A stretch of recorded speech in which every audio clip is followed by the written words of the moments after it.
Assalamualaikum warahmatullahi wabarakatuh. Bismillahirrahmanirrahim.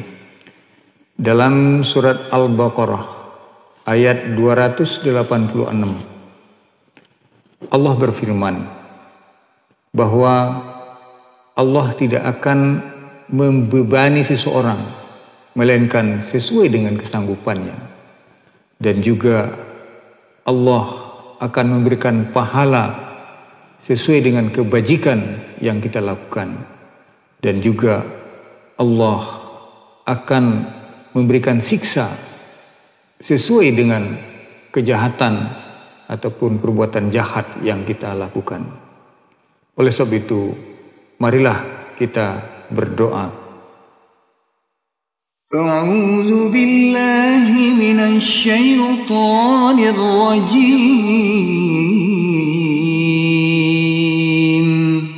Bismillahirrahmanirrahim. Rabbana la tu'akhidhna in nasina aw akhtana. Rabbana wa la tahmil 'alaina isran kama hamaltahu 'alal ladzina min qablina.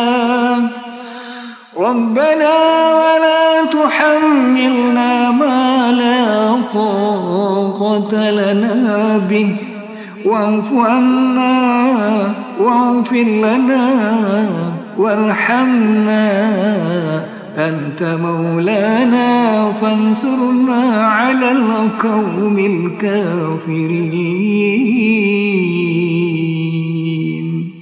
Sadaqallahul azim.